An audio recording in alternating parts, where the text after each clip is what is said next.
مکه فتح کړله الله نبی اعلان وکړو کور کې څوک دنه دی ایدي څوک زخمی دی ایدي څوک د وطن نه تښتېدلی لکه دغه اکرامه رضیت عنه بیروس صحابي شو دا د ابو جهل زوی غټ بدماش د دې بریک نه لګېده ښه بار ملتون ته روان ښځې راغله ویل د الله رسول اکرامه زه راولم ویل ری ولا تا ته اجازت دی هغه ته معافي ده نو ښځه چې روانه ده یو سمندر ته ورسېده کښتۍ والا ته ویل دلته اکرامه ده ویل هغه په کښتۍ کې روان دی کښتۍ پسې ونیوله ورغی د ویل دا کښتۍ لږه تېزه کړه سمندر کې جوړه شو ویل اکرامه شېته دی ویل بریک مې نه لګي هر ځای ته چې لاړم د پیغمبر طاقت یې ولیده که نه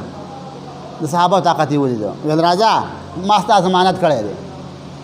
بس ځین طبیعي ته را روان کړو په لاره یې په یو ځای کې شپړله خو د الله رسول یې راوستو ویل د الله رسوله زه ستا غلام یم د الله رسول ویل راځه نو هر چا ته یې معافي وکړه یو سړی دی هغه ته یې معافي ونه کړله اکرامه ته یې وکړه د ابوجهل زوی دی ابو سفیان دغه زمانې لوی بدماش و دا د نبي سره مو د حبیبي پلار و هغه ته یې معافي وکړله ابو سفیان غټ بدماش یو سړي ته یې معافي ونه کړله د هغه نوم عبدالله ابن خطل دی د څه کار کړی و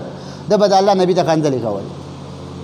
اوس هم دا بعضې خلک که ستاسو خیل یې که نه نو کنځلې ته ګناه نه وایي او بیا چا سې ګپ شپ نه وایي ما زما د ګپ آزاد دی زه ته کنځلې کومه دا ما ته کوي ته هم ته اوسې او هغه هم ته اوس دی کنځل ګناه کبیره ده کنځل زنا کنځل شراب کنځل قتل دروغ دوکه دا یو شان د ګناهونه دي که نه دروغ ته هم څوک ګناه نه وایي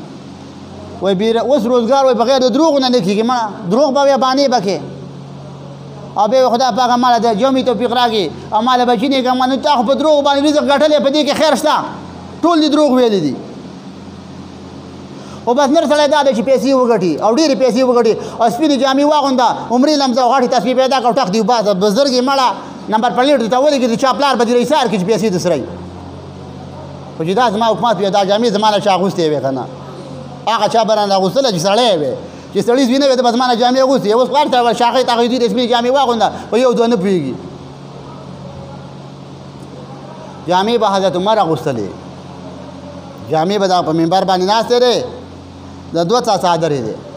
یو سړی راپاڅې ویل حضرت عمر د دوه څا څادر دې د کوم ځای نه راوړو په جهاد کې خو زموږ نیم څادر رسېدلی ستا دا مکمل څادر د کم دی نه دی زوی ناستو ابن عمر په اشاره الی امن قم زوی ته ویل پاڅېږه زوی چې پاڅېدو ویل نیم څادر زما او نیم مې د پلارو ما دا خپله حصه پلار له ورکړه پلار مې د څادر جوړ کړو نو بیا به چې هغه د منبر نه خبره کوله یو میاشت په مزل باندې به خلکو اورېدله دې ته وایي کرامت دې ته وایي مکاشفه کشف نو به هر حال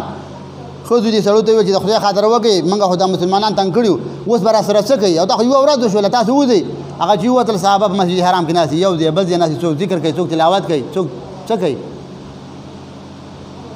صحابه چې کله راووته نو دا خلک یې کود ویل د الله رسوله عامه معافي شوې ده یو سړی په خانه کعبه کې دی د خانه کعبې خلاف یې د ځانه تاو کړی دی څادر یې نیولی د خانه کعبې دا تور خلاف نه دی شام والې راوړي که د یمن والې راوړي دا څادر یې ویل څوک دی ویل عبدالله ابن خطل ویل ونیسئ د الله نبي ویل دا خبیث ونیسئ د الله نبي ته یې کنځلې کړې چې کله یې ونیوه مقام ابراهیم ابي زمزم د اوبو په منځ کې په مسجد حرام کې قتل ګبار ته هم راوینیسته بل په دې باندې وخت تېرېږي شی مردار دی لرې کوئ د خدای خاطر وکئ دا ځینې مثالونه لږ ځان خبر کوي د قادیانیانو چې کوم شیونه دي یو لیست دلته میلاویږي زموږ سره به وي هغه شیونه اخیستل مکمله ګناه ده هغه به نه اخلي هغې وي خرڅوي او د مسلمانانو د پیغمبر د عزت خلاف یې لګوي دا وپېژنئ وایي په دنیا باندې کار نه کېږي چې پیسې دې ډېرې وګټلې سپین ګاډی دې پیدا کړه او پېښور کې دې پلازه جوړه کړه بیا پې ولیکه جونګړ او کله وې اشیانه او کله وې مردارخانه